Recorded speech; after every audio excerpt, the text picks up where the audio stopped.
Hey, my name is Pete, and welcome to the story of our family. In 2021, we put everyone together to interview them individually on their own life's experiences. I thought this was going to be a simple story about preserving our family history. Instead, this amazing thing happened. As we kept talking, I realized this was a different kind of story. It was the definition of the American dream. I'm not going to ruin it for you. See for yourself. Now, let's get rolling. I'm rolling as well.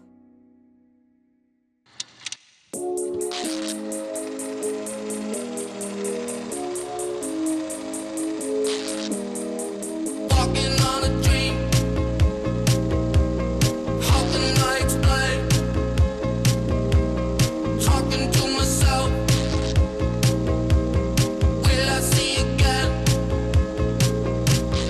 We are always running for the thrill of it, thrill of it. Always pushing up the hill, searching for the thrill of it. All along we are calling out and out again. Never looking down, I'm just an aura of what's in front of me. It's a grand love to be born, come on. I feel love to be born, come on.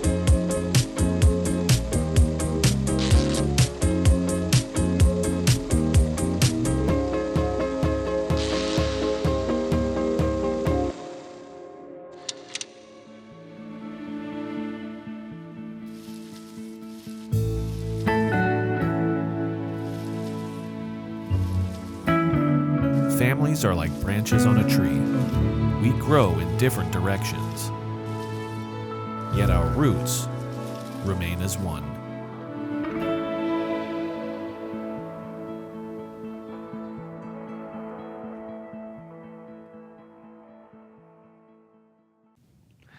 Every story has a beginning. Our story begins in the early 1900s with Panayotis Proimos and Diamando Dimopoulos. Panayotis was born in 1917 and Diamando 1923 in a small village called Dracovouni, Greece. Over the next 10 years, Panayotis and Diamando had 3 children.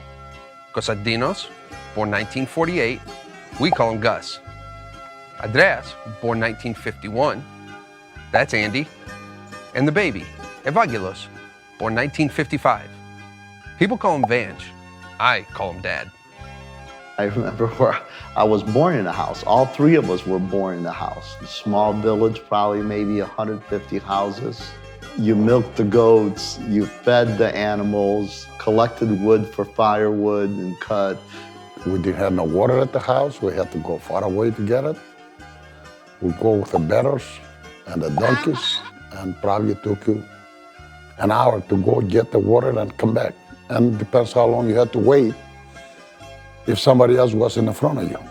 I did whatever it took, whatever my mom and my dad says. Gotta go there, gotta go do this, gotta do that, all the above. My mom was a homemaker. She took care of us, the animals, cooks, and all those things. She had to go out and get the chicken, slaughter it, get water, start the fireplace to warm the water, to cook. My wife just has to go to the grocery store. Gigantic difference. My dad was a musician, he was a barber, he was a farmer. He did whatever he had to do. My dad did a hell of a job. My mom, they did a hell of a job. They keep us close. If we misbehaved, the old man wouldn't take the joke. On neither one of us, it didn't matter what. He wasn't mean, but he was firm on his stuff. When he said something, and we all listened, we weren't that bad. He played the clarinet and he played guitar. Yeah, they had a band with his brother and some other friends. Well, it was, at that time, there was no microphones, no speakers, no nothing. I remember they used to take an old GMC truck and take the battery out and put it in the middle of the coffee shop and start the band up with one speaker.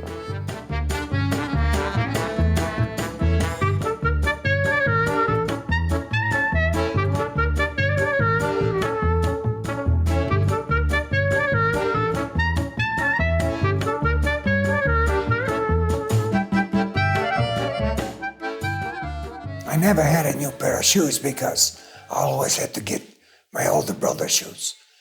But my grandmother decided to buy me a pair of shoes, gym shoes, beautiful brown. So they took me to the ocean and we had fun that day. And at the end of the day, I wanted to clean my shoes, wash them in the ocean. I washed one, put it down, washed the other one, put it on, and I'm looking for the other one, and it's gone. So I left that day with one shoe. There were some good times and some bad. Overall, nobody had better than me than I couldn't. I didn't know any better to complain or say, I don't like to do this or whatever. If I didn't like something, I just said it, but everybody were on the same boat. Well, I was brilliant in school. They decided that I would learn better if I repeat. So I repeated. I was so mad that day. From there, I was gonna go to a high school. So I failed the first year. I failed the second year. I failed the third year. I go to the village, and my dad says, "Hey man, don't you think that because you fail, I'm taking you out of school? You're gonna be an old man on a desk. That's all there is to it. So you better start learning something." That was it. And of course, a great thing happens at that point. America sent a letter saying, "You're approved to come." Until this point, the young boys only knew of their village and what it offered. They had no idea soon enough they would leave everything they knew to try and create a better life for themselves. Shortly after World War II ended, Panayotis and his wife Diamando decided they would do anything possible to give their kids a fighting chance at freedom and opportunity. Then, in the late 60s, their dream was realized. My dad had two siblings, a sister and a brother. The brother went to Australia. The sister remained. And my dad did not want to go to Australia.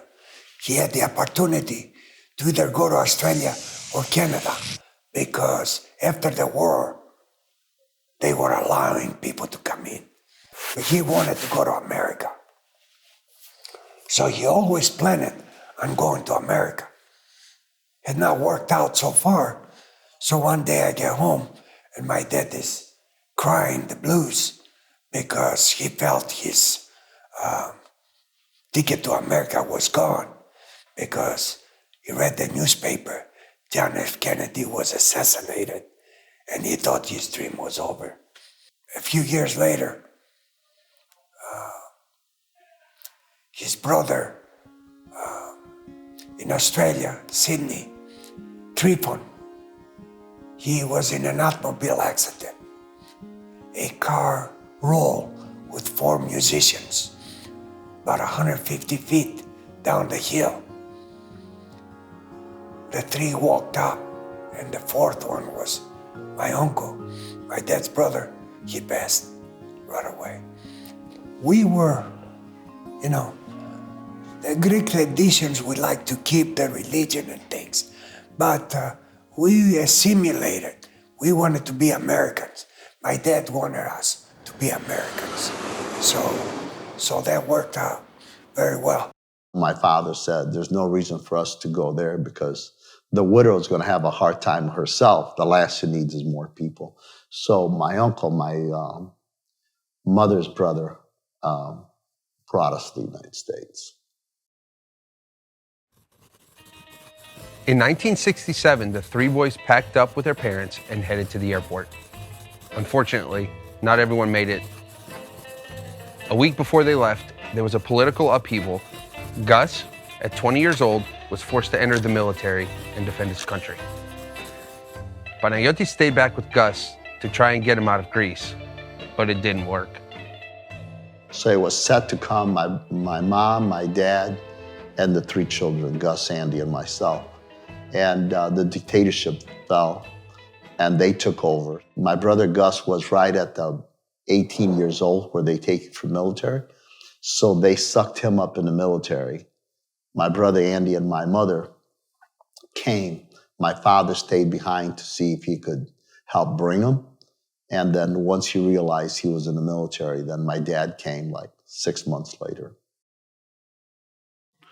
I decided to come to the United States, and they didn't let me come in the United States, and I went to the Army after that. In January, I went in the Army on 68. In the beginning, the first 3 months, it was bad because you're not used to it. But overall, I think it was a positive experience. You learn a lot of things. For me, it was like a second school. 3 months straight training. You eat, sleep, and train 24/7. You went to places that they look huge compared to the village. And then they send us up to the border with Yugoslavia.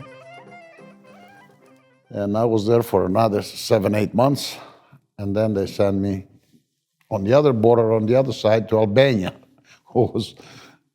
which I finished there. Gus and his dad Panayotis stay back to try and get him out of the military.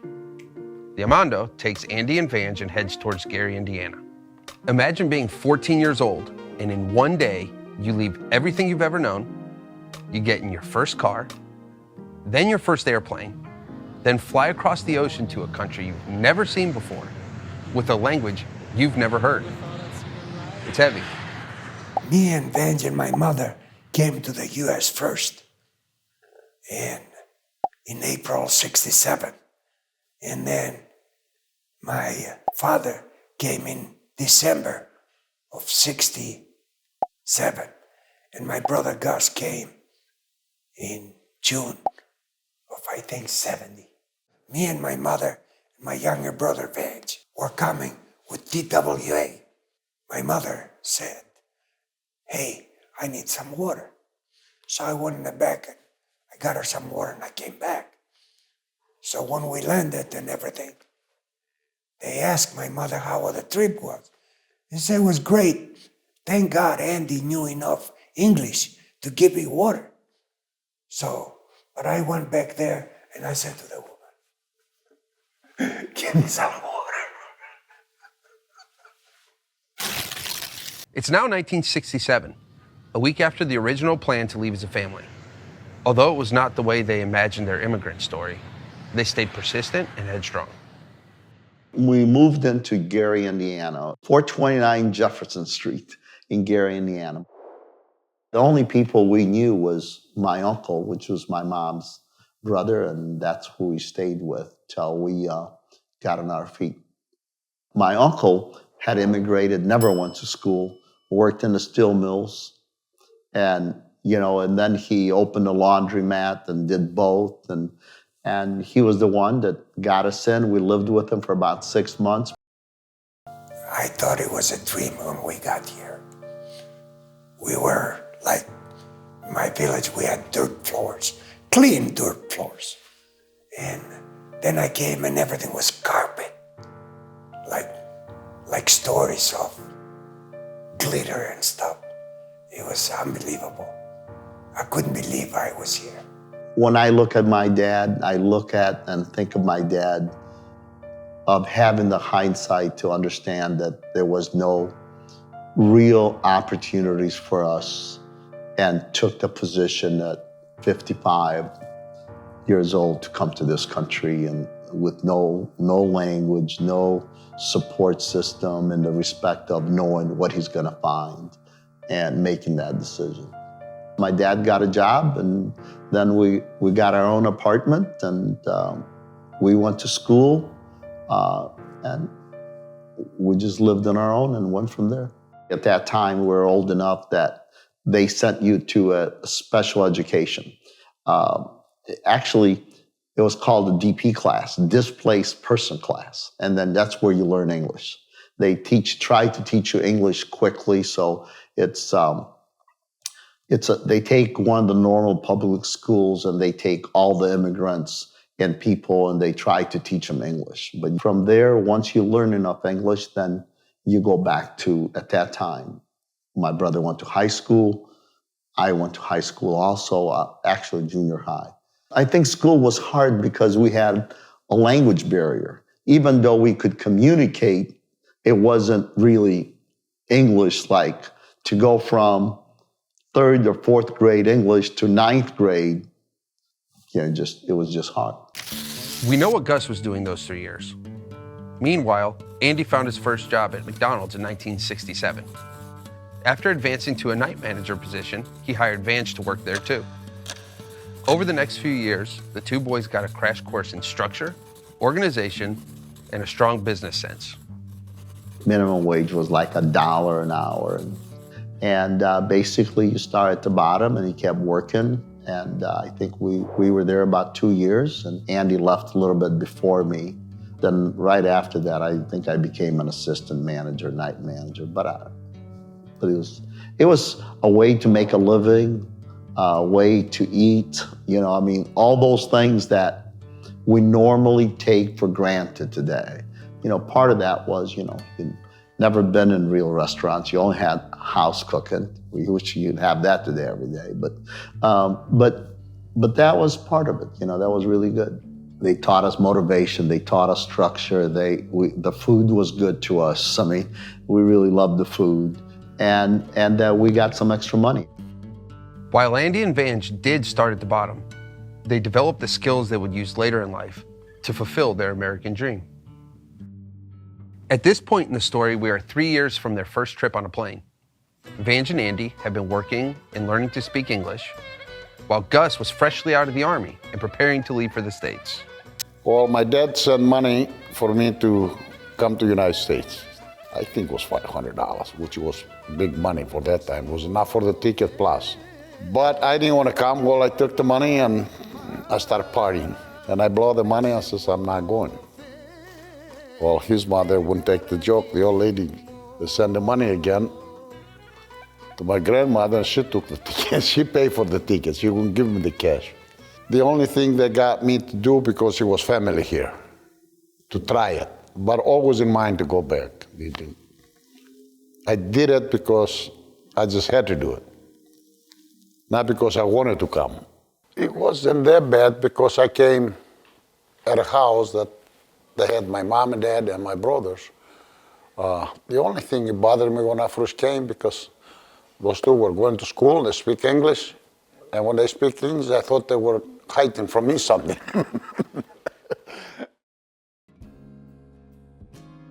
We moved to an area called Glen Park of Gary, Indiana. My dad bought a little building that had an apartment and a storefront on the bottom. I need to take a minute and explain the house in Glen Park to you. Over the next 20 years, this would be a landing spot for all three brothers. The downstairs had a storefront, while the upstairs had 2 apartments. Remember this place. I'm going to talk about it again. Benji was married by then, and he was living upstairs. And Andy, yeah, both of them living upstairs, yes. Me and my mom and dad were on the next block, yeah. We're now in 1971. Gus had finished his time in the military and was living in Gary with the rest of his family. At this point, all the Proimos men were working in the steel mill. At the time, the Gary Works U.S. Steel Mill was the largest steel mill under U.S. Steel, the largest steel mill in North America, and the largest place of employment by number in Gary, Indiana. I graduated high school in 1973, and then from there went straight to the steel mills and worked there for about a year and a half. All the people that didn't go to college basically went to one of the steel mills. That's really what was considered at that time the best paying job. Not even a month. You still call me in and I went to work. I took the job even though I hated it because I had to have a job. The steel mills today are different than they were back then. I mean, it was rough. I mean, it was really tough, but it was what it was. I mean, at least they were the highest paying for uneducated people. It was better than washing dishes. All right, see those? That's a steel mill, see them? Those are the steel mills from the outside. That goes 7 miles deep.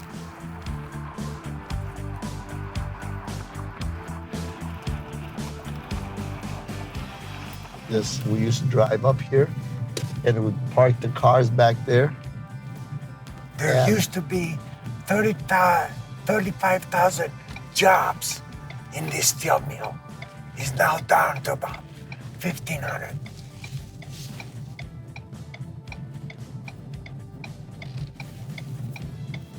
and they're producing more steel than ever before. My dad worked there. My brother Andy worked there. My brother Gus worked there. I think I was the last one in. And I worked in Gear Steel till 1982, 12 years. Then they laid me off and I lost my job. My dad retired there. Yeah, he retired, I think, at 62. So I think he worked about, or 65, I'm not sure. About 10 years is what he worked there. Well, while I was going to school, I still work at US Steel. I went to Illinois Institute of Technology, ITT school for 2 years. So I learned quite a bit. Then, when I worked in US Steel, I was an apprentice as a mechanic. He was there 2 years ahead of me. So I stayed about a year and a half. But basically, he finished his apprenticeship and his mechanic degree from Chicago. In 1974, I opened a gasoline station and repair shop. Maybe a year, there was an available Texaco gas station down the street, and I wanted to do that. So I started the Andy's Texaco.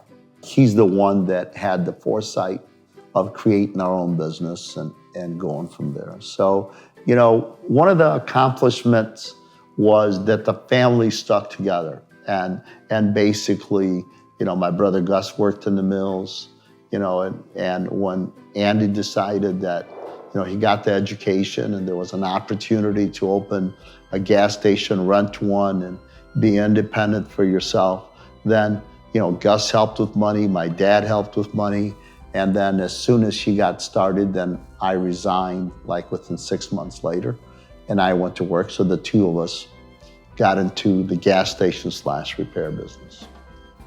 Not long later, my mother says, look, your brother takes the lunch from the house, gets out of the house, throws the lunch away, and never goes to work. I was like, how do you know? He says, I see the check every week. So he says, why don't you just take him over there? And he can help you, you can help him, and it'll be good for you. I said, great, come on over. So we started working together from then all the way till now. The Texaco, when I took the keys to my brother to open, he says, stick around here, put some gas in it. I was okay. I don't know, about second, third time, a lady with a Cadillac, there was those cars, those time, they were 60s, 70s. And she says, give me $1 gas. I was okay. Gas that time was 35 cents, 40 cents, I don't know what it was. She probably wouldn't get home with $1 gas. But that's what she wanted it, because she wanted me to, at that time, we had to clean their windows, front and rear and side. Well, I cleaned the damn windows. And then when I put the gas, it didn't go all the way. It was 99 and a half, 0.56 or something. And this lady got in my butt. She says, you cheating me and this and that. And I asked for $1 gas.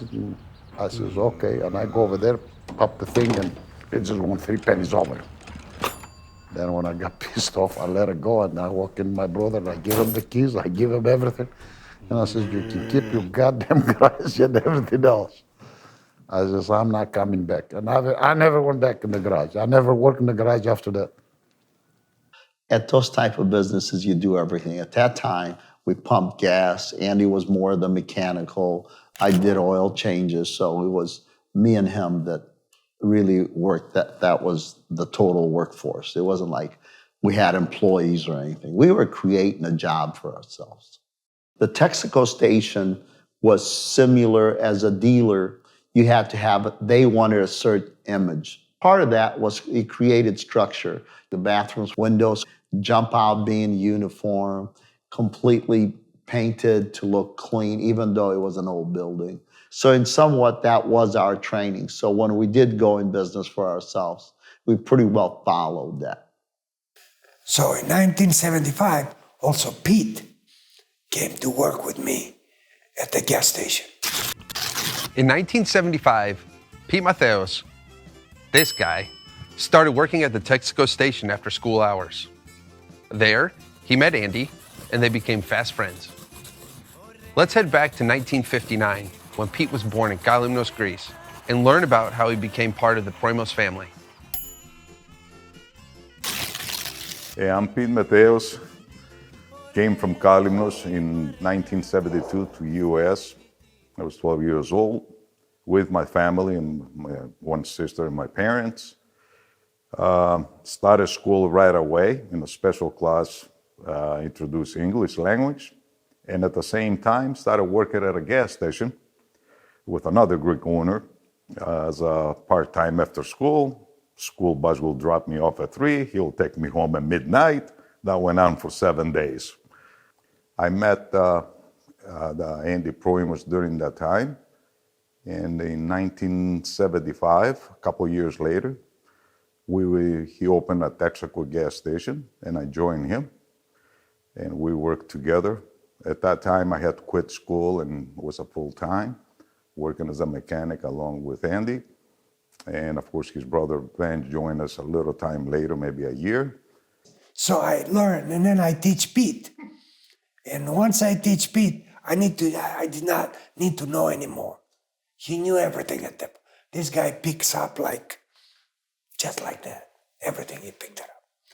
So whenever I needed help with the car, because I couldn't figure it out, he would come and fix it. So I knew I trained him right. We were doing a valve job. Once he tore the motor apart, we had to wash it down to get new flanges, head gaskets, this and that.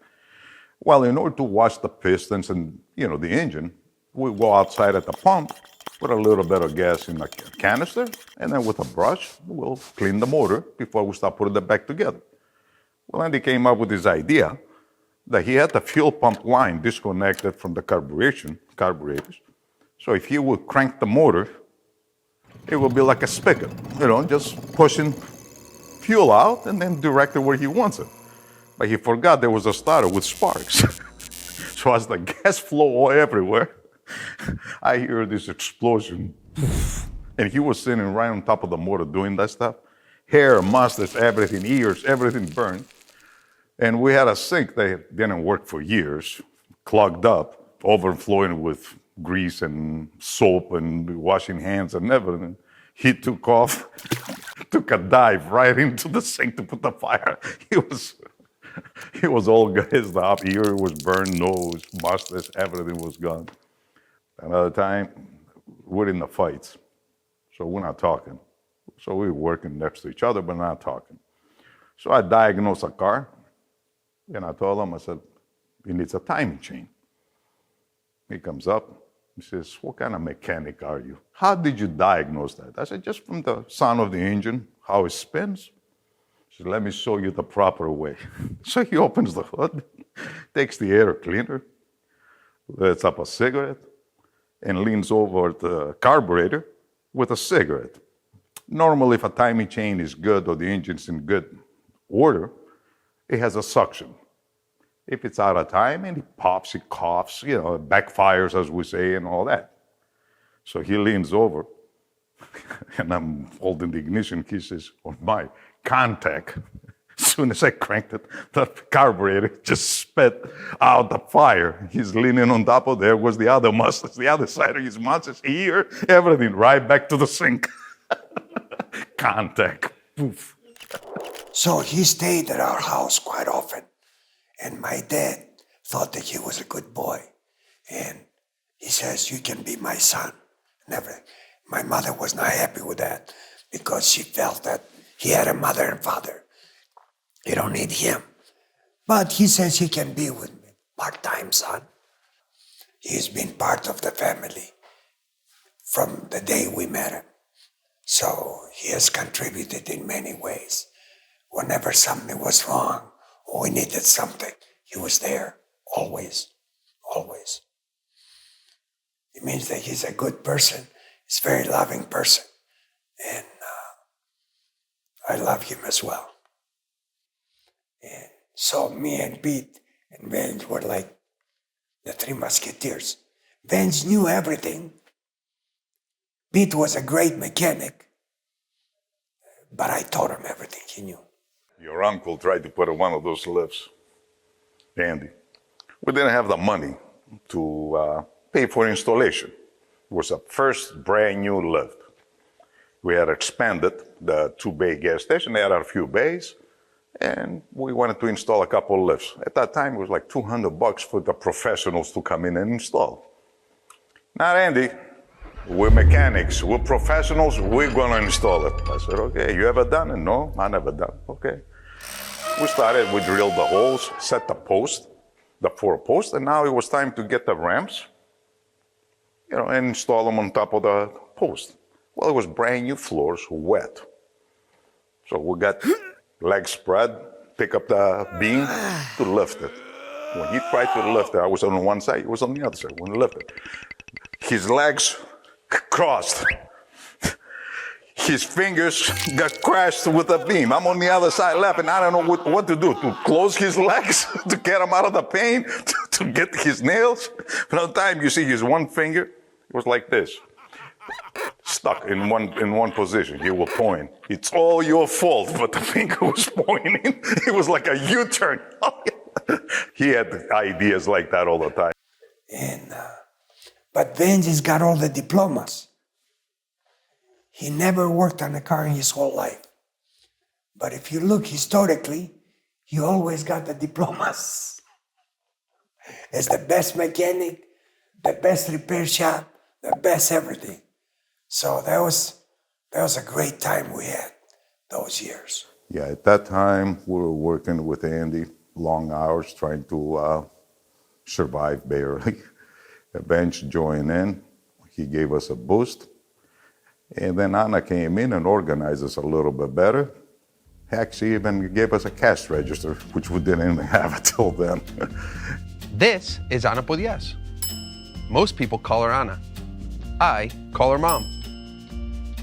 Let's rewind back to 1961, when she was born in Chios, an island on the Aegean side of Greece. As one of 5 children to 2 very hardworking parents, Ana's upbringing lacked many of the comforts we take for granted today. My childhood home, it was an old house. We were living there for free. Someone gave us a farm to farm and use the house. And we had to give them produce, whatever we harvest, like olive oil and almonds. We had almond trees and olive trees. So that's how we paid for rent. I think having to work, like at 7 years old, I remember I used to pick mushrooms and sell them. There was no running water or electricity. We had to walk to school. We had to cross a river, so some days we were not able to go to school in the winter if the water was too high. I just didn't like school because I wasn't doing well in school.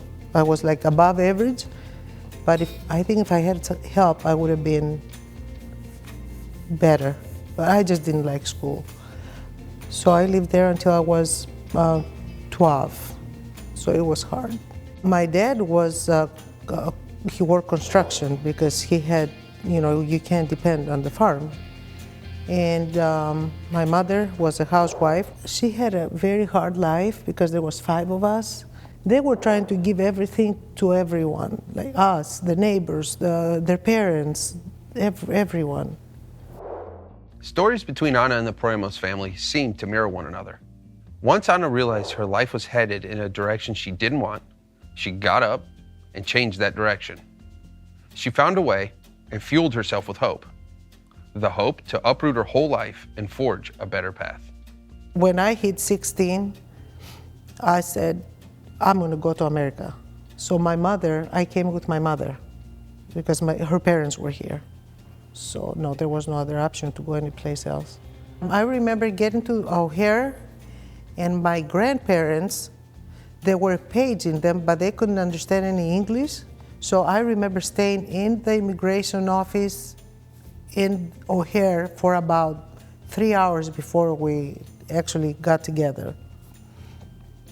So the whole thing was very scary to me. No, I did not speak any English when I came here. No English at all.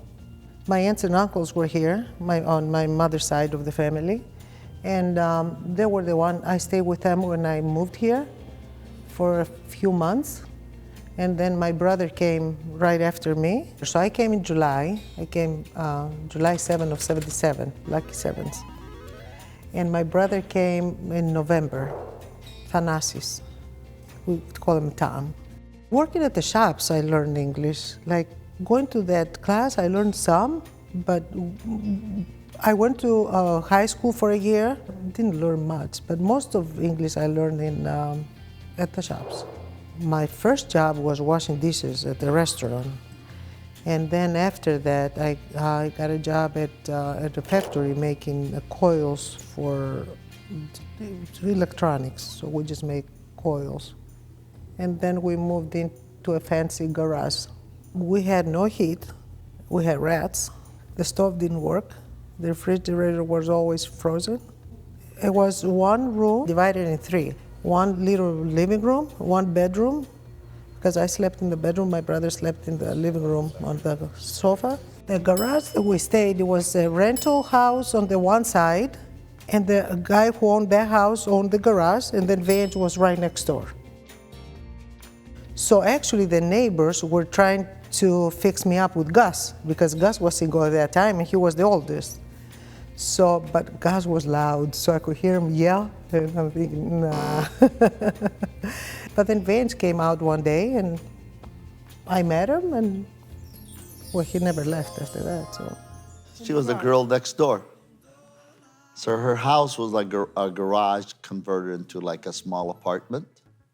So there was a driveway through that I would drive my motorcycle to put her in the garage.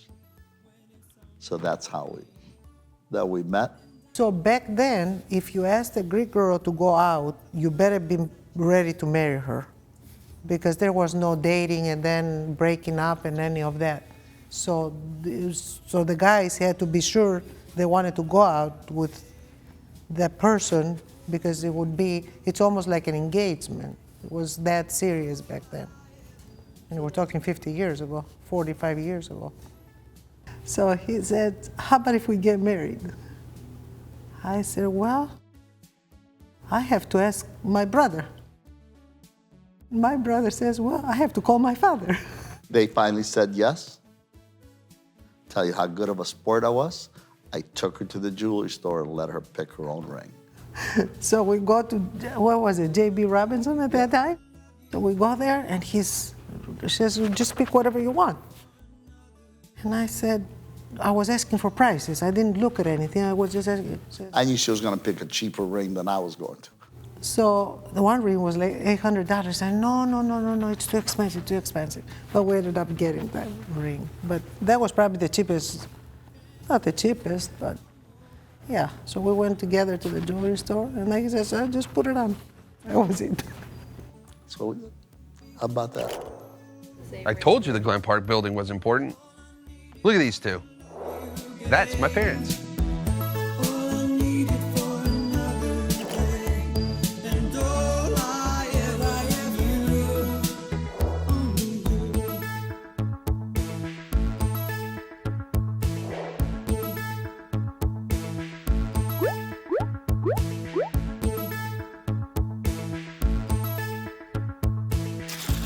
So in 1977, I decided to get married.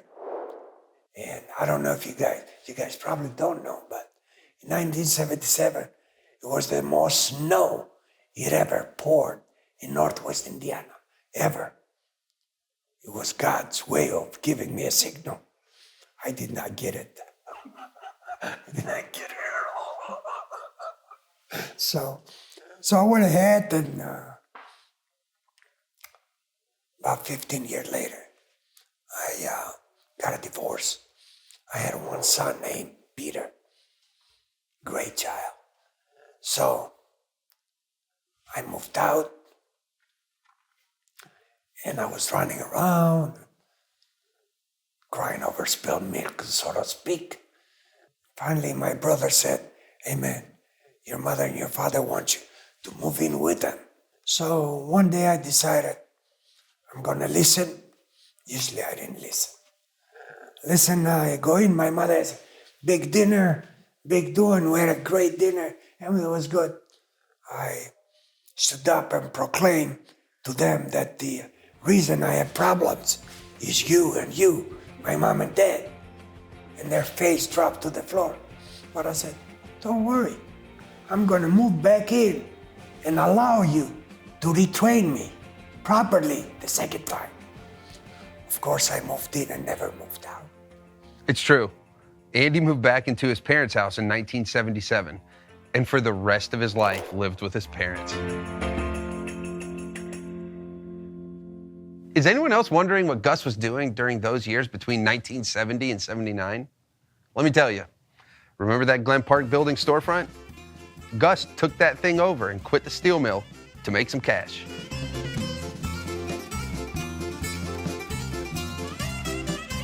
The gift shop didn't do so well, so he changed it and opened a coffee house.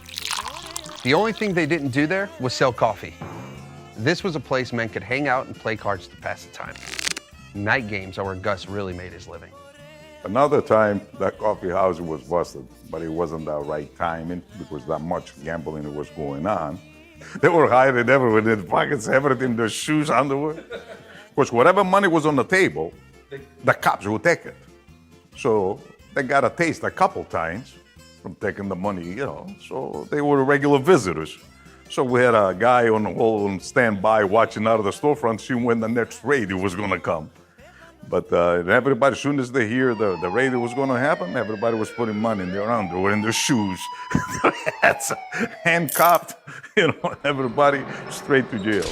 They will keep them just for the night and then let them go. Now, a guy, you got any money? No, the hat comes off, money flying out. And it was mainly older people drinking coffee and playing, you know, some card games. But since they busted it, they took everybody, including Papu, the owners, and a bunch of maybe a dozen of not older people in their 70s and 80s, the heavy criminals, to take them to jail. So Andy and Andy mainly, I don't remember if I was with in a part, we had to go and bail them out. Some were crying about the medications, some were complaining about their wives and everything. It was the old folks, it was just another retirement community in jail. That was the criminals of the coffee house. After some health problems, he quit the coffee house and started helping his brothers at the shop. As a quick reset, we're now in 1977. Everyone is now an American citizen. Vange, Pete, and Andy are working at the Texaco. Gus is at the steel mill, and Anna is in the textile plant. We're now at the inflection point of this story. In 1978, in the wake of a nationwide gas shortage, Vange, Andy, and Pete had to figure out a way to recoup their losses. In a quick pivot, they bought an old truck and started towing cars back to the repair garage. There was a gas shortage, so the oil companies decided to shut a bunch of gas stations down, pumping gas, and move the gas to bigger volume stores. So they took the gas away from us, so then we basically started, we kept renting the place and doing auto repair. And then basically from there, we needed more and we started towing cars so we can repair them.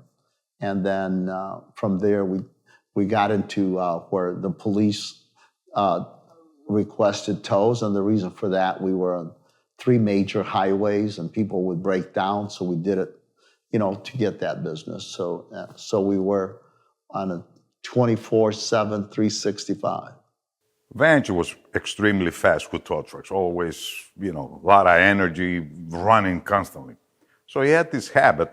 He would pull in the parking lot sometimes, shift in first gear, turn the ignition off, open the door, pop the clutch, and jump out. And then the tow truck will make a couple hops, and it'll stop. Well, the whole front of the shop, it was the water, ice.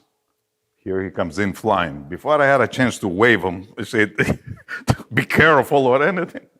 He comes to the spot, jumps out of the tow truck, pops it in gear like he usually does. Next thing is you see the tow truck flying through the building with Vange sitting there looking like, what the hell just happened? The glass door all the way. The tow truck came right through the building. Me and Vance would go to towing. Vance was capable of listening to the CBs, the police scanners, and the radio, and Greek music, and adjust them all. And I was oblivious to all that. I was just listening to the music. So he says, we gotta go. I said, what'd you hear? He said, we gotta go for a car. So we go for the car, we find the car is in the ditch with the hood above the water, but the rest of the car in the water. So I said, I'll jump on the hood and put the hook underneath, and then you can pull me out. He said, no, I'm gonna do that. He jumps on the hood, slides, falls in the ditch, which is very deep, but never gave up. He put the hook on anyways. And then came back out like a wet cat. And we pulled the car out. Then we went home, he took a shower, and he was happy. And of course I told him he should let me do that because I knew how to do that. But he didn't listen again. In the towing business, when you towed cars, some of them were junk, people never picked them up. So after so long, the state sells you the car for $1 or bids on it. Nobody buys it, and you have to junk it. Well, when you take junk cars, you take them to a scrap yard when you're trying to do it fast. And I'm towing this car one time, going down the road, and as I'm going, I look and there's this car going down the road right next to me, just hitting every mailbox that's going down the road, you know? And I'm thinking, man, that car looks familiar. That was a car behind me. It had unhooked, and it just flew down and hit all those mailboxes. But it was a junk car. So, you know, bought some mailboxes, took it to the scrap yard, and that's what it was. Then after we got married, she came to work at the muffler shop. Well, it was a gas station at that point. We would work together all of our life, yeah. She would tell all the customers, 20 minutes will fix your car. Well, you knew darn well she wasn't gonna get those cars in 20 minutes. So after the people wait an hour, she would give them a coupon, a discount, so they could Stay. Yeah, or to reward them for her lie. Worked. Whatever worked. I mean, $10 back then was a lot of money. You had to be on the phone 24/7, waiting for phone calls for, the police. If there was an accident, they would call to go tow the car. So I used to be he used to go out and tow the cars, and I usually kept the phones. They would tell me, I-65 is north and south, and 80-94 is east and west. So they would tell me, there's a car on I-65 north, exit so-and-so. I didn't understand a word they said, so I would just say, I would write whatever down, and then I would call the agent and I'll tell them what they said, I-65 east. And then he would say, man, there's no I-65 east. And then he would call the cops to see where the car was. So the cops would say, get somebody that speaks English. Yeah, I didn't understand anything they said, but I pretended like I did so we don't lose the tow. We had an apartment right above the coffee house. It was 2 apartments, and Andy was living in one of them, so I would sleep there and all that. So your Vance comes, he says, I gotta go out to dinner, I trust you guys, watch the police radios, all that stuff. Okay. So a phone call comes in. We had they needed a tow, the police, they needed a tow. So I get up, he tells me, go start the truck, warm it up, it was winter time. I start it up, he comes all angry because he's already upset because he was waking up. He is not a good morning person. Comes down, says, I'm driving. I said, no, I don't know about that. I'm driving. I said, okay. So he's driving 2, 3 in the morning. So we come to a road where he kind of swerves, makes like a half-moon circle, and it's just wetlands if you go straight. Martin Luther King in Gary. And he's flying because we were late, trying to get there, you know, for the police on time and all that. And I'm leaning back, I'm half asleep. Next thing is I hear, hang on. I open my eyes, all I see is woods and everything flying. The truck is flying, chains flying out, bombs, everything. Maybe 300-400 feet. Next thing is we jump out of a jeep and we're right back on the road. He looked at me and said, what the hell was that? Shortcut. Right through the swamps. He missed a turn, just went right through the swamps. How the heck we came out of there? It's beyond me, but we came right back on the road. We lost all the chains, everything flying in the back. Because we were flying, we were doing probably 60, 70 miles an hour trying to get there. And we went off the road. Probably, he fell asleep probably, but anyways. I think we loved the business so much because it was so many less hours and so much easier. Yeah, it was easier, and people much were easier. friendlier, that I think people recognized that and sent other people, you know, and I think that's really what made it. I mean, you work 12 hours instead of 24. In 1984, an important business transition started. The gas station and repair shop became a muffler shop. No more car repairs, no more gas. Rolling with the changes that came with the new government emissions regulations, the muffler shop became very successful. This was the real turning point in everyone's life. These guys went from survival to a true success story and path towards an empire. At some point, we went from gas station repair shop into a muffler shop. We called it USA Muffler and Brakes. Ronald Reagan had come in, and it was all USA, USA, and that's how we come up with the name.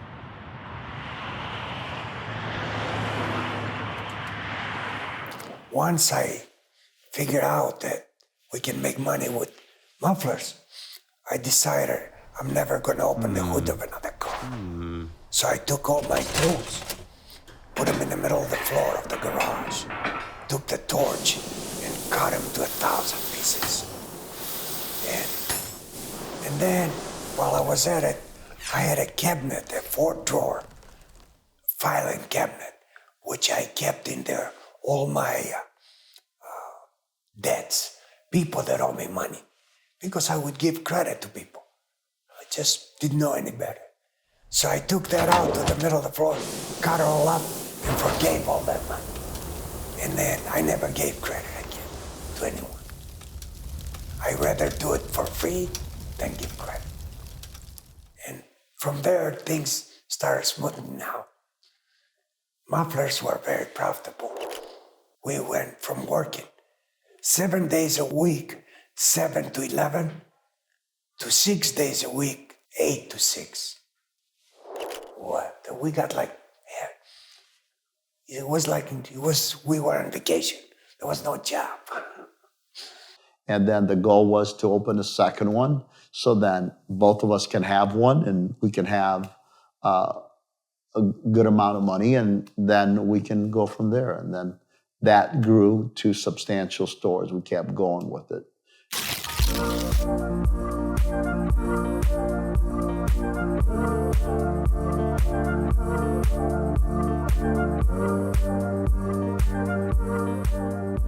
So there's the USA Muffler Shop.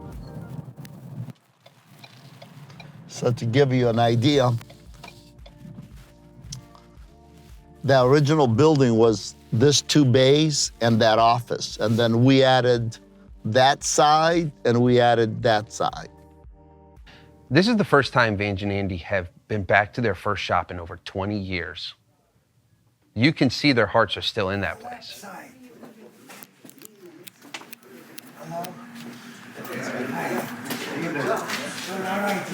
All right.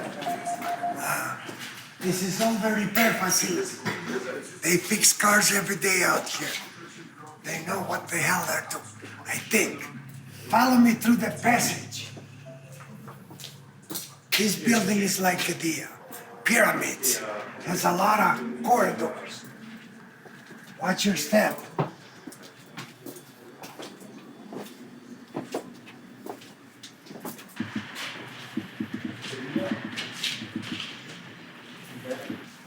Hey, he just said There's people that still come looking for us. Sam, what's, And we've gone 30 years. what's the Moses? Spent a lifetime here. Be careful over here. Pete, nice job, man. Nice job. This is where my sister Anna was writing the estimates and giving everybody their paperwork And telling- collecting the money, of course.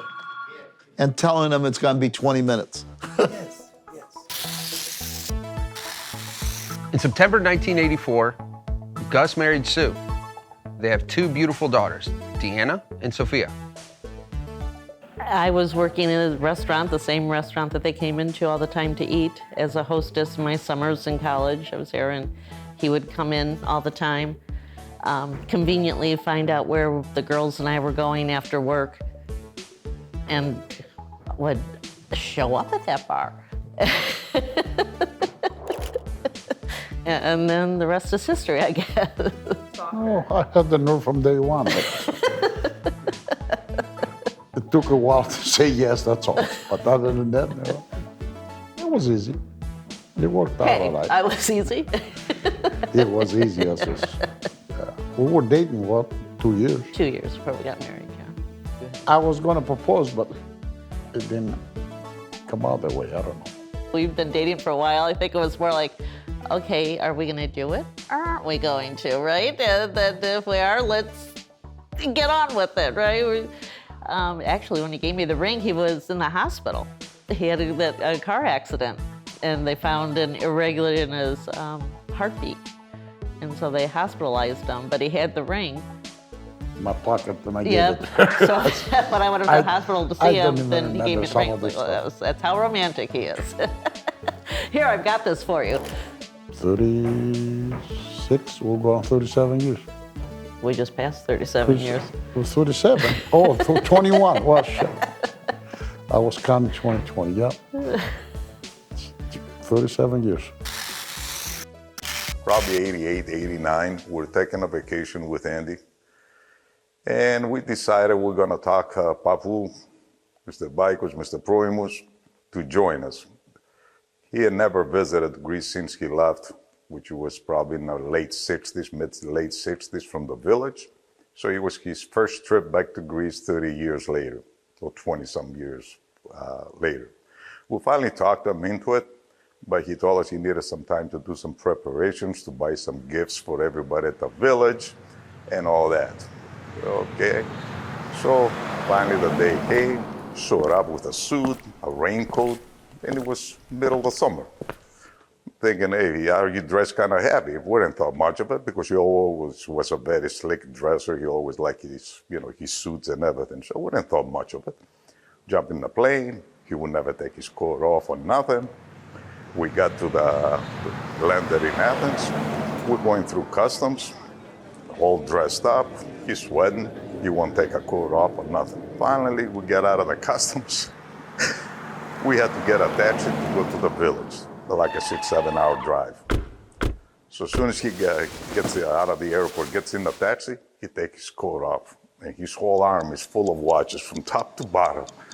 He had to be at least 30 watches. He wanted to protect them. He felt like somebody might have stolen them from the suitcase and this and that. So we tell him, what are you going to do with all these watches? He said, I'm going to take them to the village, pay off my debts, and relatives and this and that, which was customary at the time. Most people visiting back will take gifts. Well, the taxi driver eyeballed one of the watches, and he started asking about the watch, and the old man will buff him off. It's not for you, it's for my buddy in the village. So then he started haggling with prices.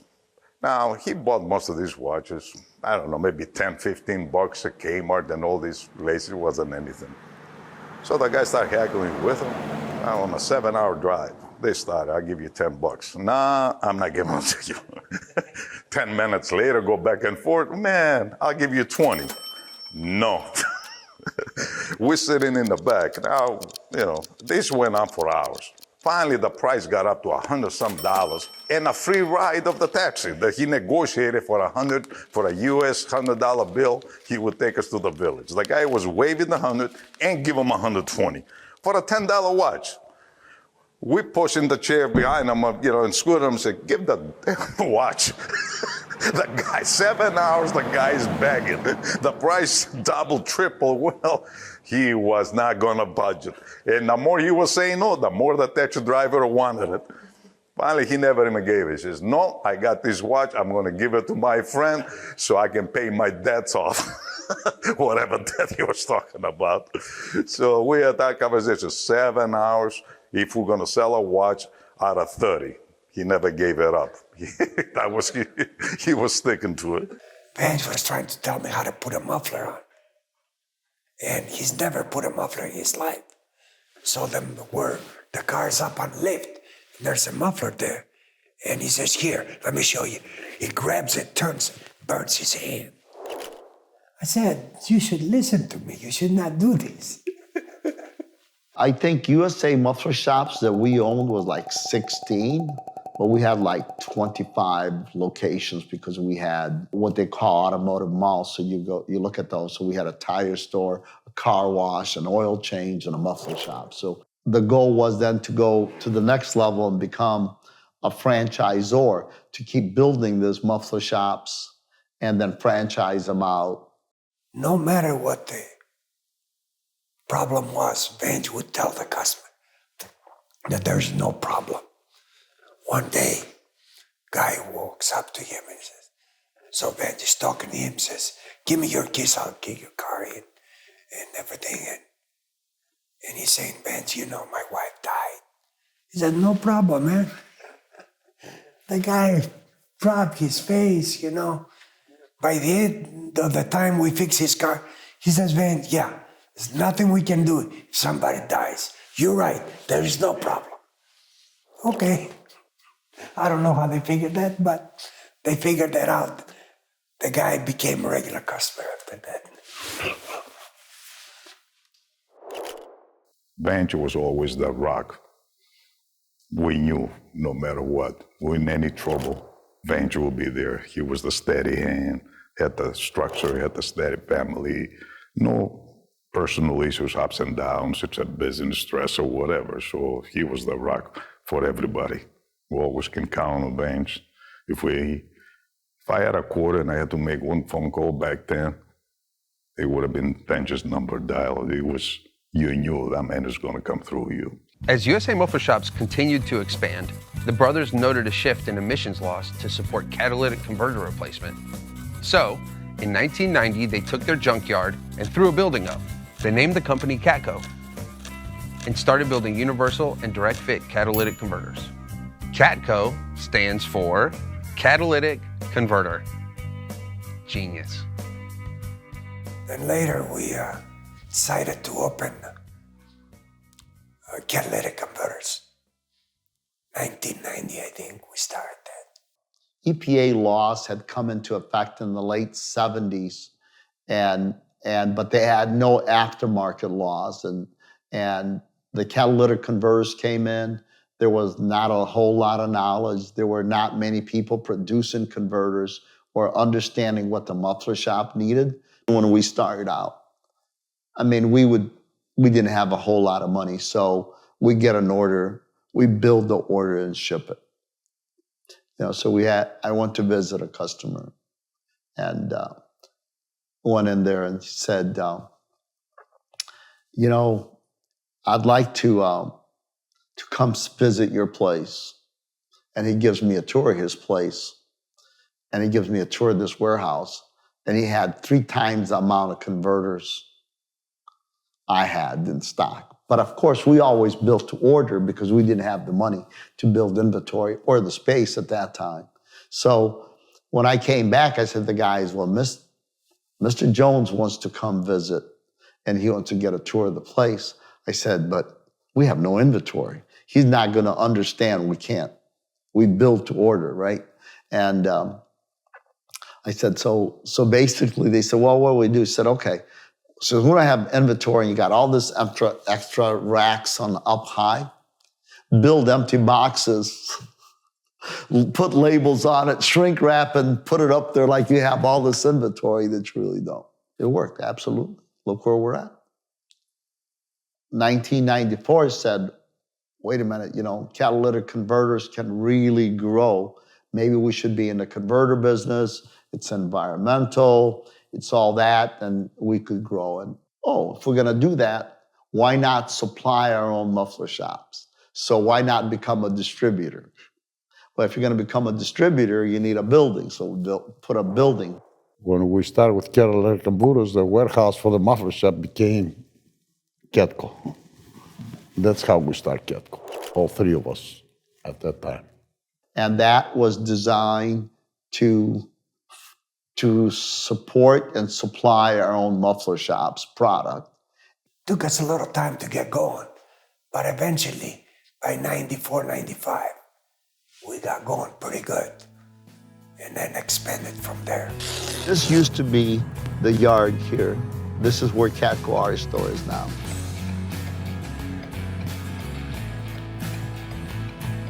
We built this building, and that's a duplication of that one, and the next one's a duplication of that one, and it just like a train system just went down. As we grew, we built this. So like over 3.5 years, we built all these buildings. And it became all these businesses all in one.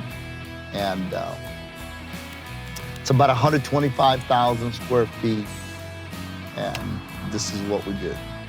And this used to be where we stored all the cars that we towed off I-65 and off I-80 and off I-94.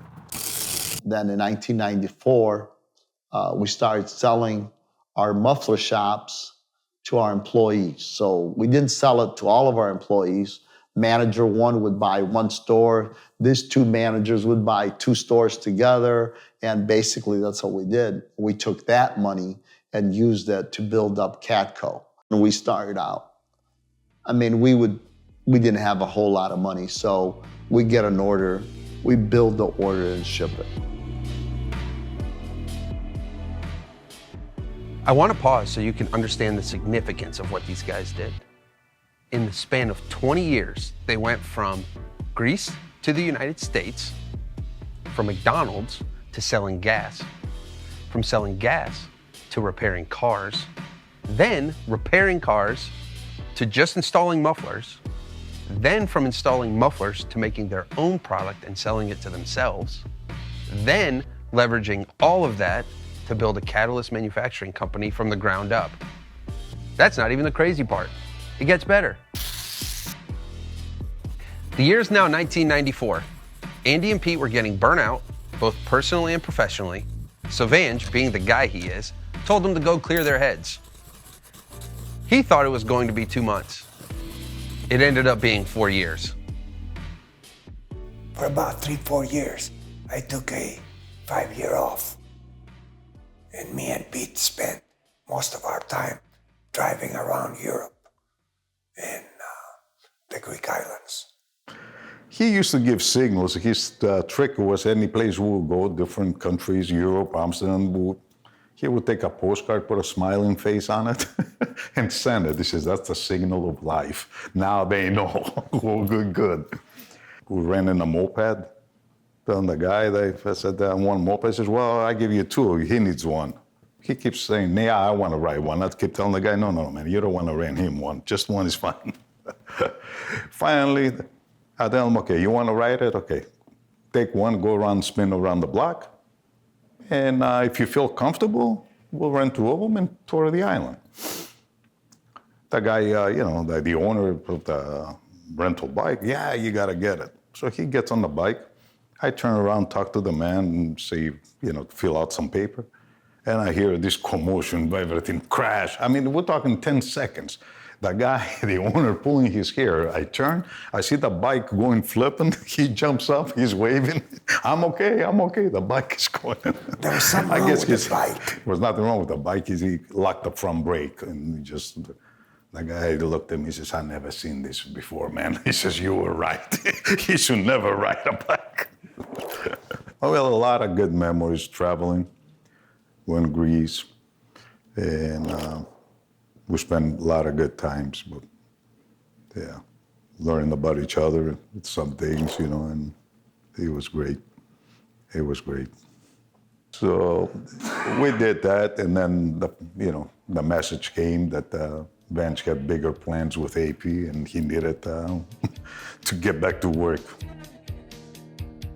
Remember earlier when I told you that was not the crazy part? This is.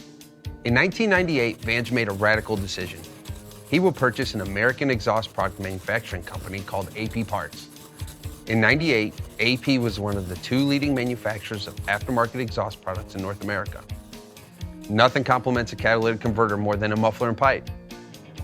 He saw it and leveraged everything they had to push forward. In the converter business, Vance came up with the idea, let's buy AP. Everybody thought, you crazy? AP? That was the company.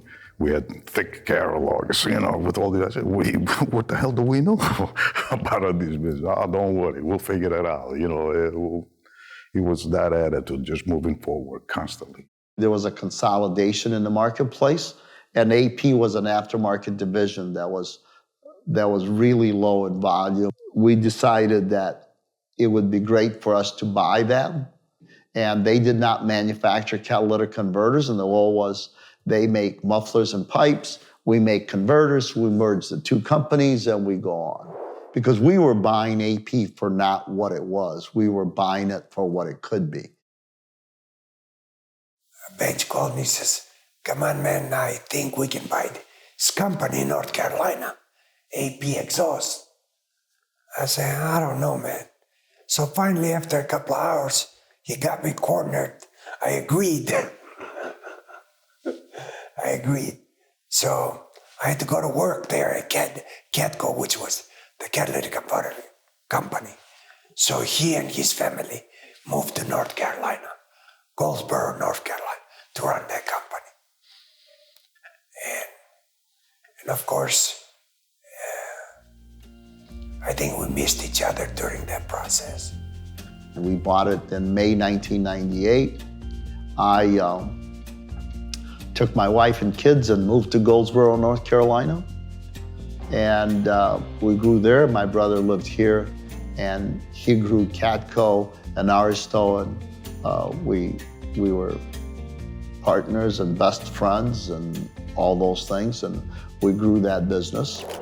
My brother Gus came in later in the early 80s with us and was working with us. So, he was part of Catco and helping grow that. So as I moved out, we all did our own part. When Vance, Andy, and Gus bought AP in 1998, the company was in shambles.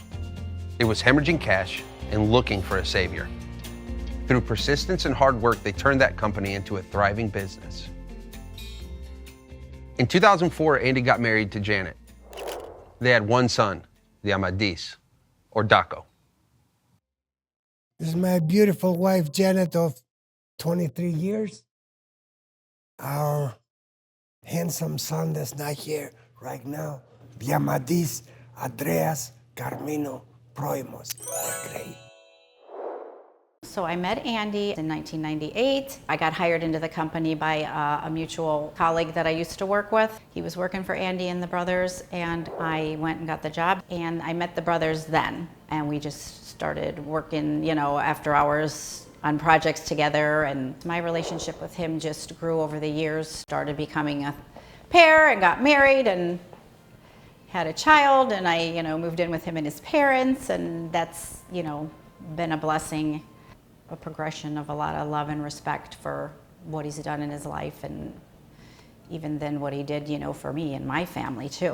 When then I became part of the family, then he treated my mother and my siblings and my relatives all just as sweetly and as nicely as he would his own family. The brothers forged ahead for the next 10 years and grew their exhaust into an empire. Then, in 2016, they sold the company to a private equity group. Vance stayed on and made sure the people were taken care of. Unfortunately, by 2018, AP wasn't doing so well, and the owners were looking to sell the place. Vance, acting quickly, took it back in 2018 and in 2022, resold AP and retired for good.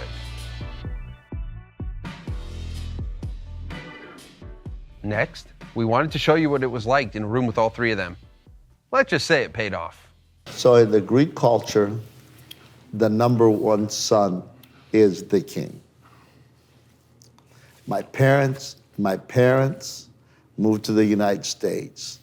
They tried to get Americanized, where the Americans, the youngest kid, the baby, is the favorite one, right? And they never got to me, they got stuck in him. Of course, they lived with him for 40 years, so, because he needed his mom and dad.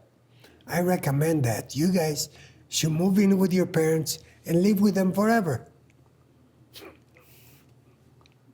It was great working with Gus and Vange. It was really good. With Gus, he explained us what to do, and we did it. Things worked great for Gus. Vange, the poor guy, was stuck there, and his mother even got stuck on his middle son. He didn't get a lot of love. Yeah, no, Gus but- got all the love. My mother loves Gus. Me Yep. and Vange were the black sheep of the family. No, go ahead. I think working together was the strength. Every one of us had different strengths, different weaknesses. Fortunately, we were opposite. Everybody did. We did what we took. It was what it was. We never had to worry about trust or any of those things, and it worked out really good. I didn't agree with him. I wasn't going to say, yes, I agree. If I didn't agree, I didn't agree. If I agree, I didn't say shit. I just walk away. You did whatever you wanted anyway. Don't believe that. I argue my point every time. Sometimes I won, sometimes I did. That's all. Most of the time I lost. I don't Do you remember ever listening to me? know. Okay. I'm just asking a question. I mean, this is the truth serum now. I guess I listened to you. Does not remember. He doesn't remember it. I think that every one of us did different things. So even though we might have disagreements of how to go about it, each one of us had our own responsibilities and our own strengths. And I think everybody did what they needed to do to get there. And I think I keep saying this all the time, is that basically it was not like, we have to do this thing and all of us have to agree about doing it. I think it was automatically that we were going to agree to do with it, and it was how we were going to do with it. And I think everybody did their own thing of support it, and I think it worked out. That's partially the reason it worked out. We were all going at the same place, just taking different routes to get there. Some of us wanted a boat, some of us wanted a train, That's right. some of us wanted to walk there. But it is what it is. My grandparents did whatever they had to make sure their kids had a great life. And because of that, my parents were able to do the same thing for me and my siblings. And I'm going to do the same thing for my kids. I'll be there to help my children do the same thing for their kids. When all the kids are together, when everybody's together, that's my favorite time. I don't see cooking as a job, I just see it as part of my day. Basically, that was our whole life. Cook, get everybody together. Happy because I had a great life with Vange, I still do. I'm happy I had my kids. So I'm just good life, I would say. I think the reason we were successful is because we did stick together. We did have each other's support. I don't think that I would have had the strength to do what I did if it wasn't for supporting each other. Better late than never, man. I'm not late.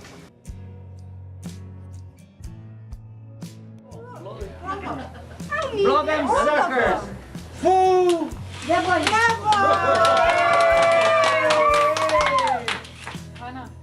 From Greece to the US, from McDonald's to the steel mill, from steel mill to Texaco, from the USA muffler to AP emissions.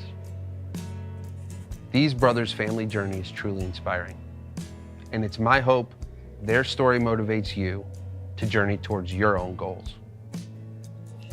I don't regret nothing. Could I do some things this way or that way? Yeah, it doesn't matter. Overall, we're 98% there. We always argue, but I never looked at it that way. You know, I looked at it like it was one, all of us. We all looked at it that way. It's all about people. If you got people, you got good people with you, you'll be okay. My father did a good job, hold us all together, and I hope we did as good. I got 2 girls, I think we're doing okay. My brother got 4 boys, the other one got 2. We'll try to do the best we can. Now, at least they have, in my opinion, they're in better shape than we were. They had a better start. Now, they can decide what they want to do. The greatest advice I can give you is this: love your family. Be there for them. Find something you love and work as hard as you can. Help others and leave them better than when you found them. Chase your dreams, never let them go. If you can do all of that, you're going to have a great life.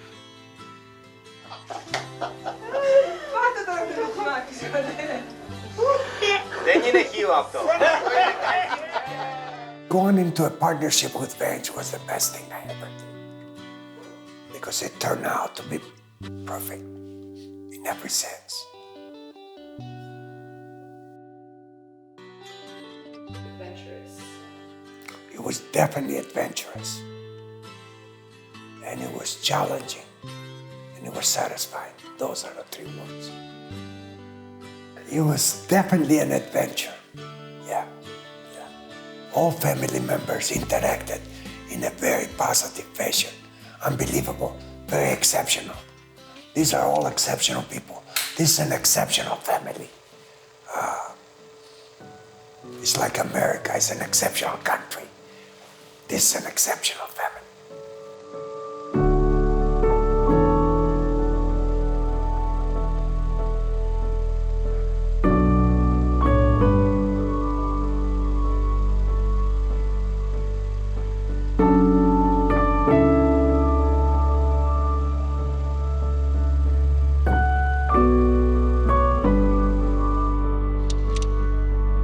I feel that we did well, and of course,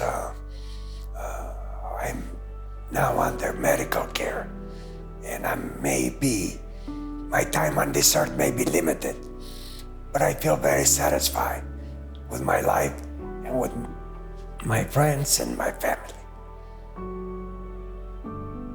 I don't worry about that.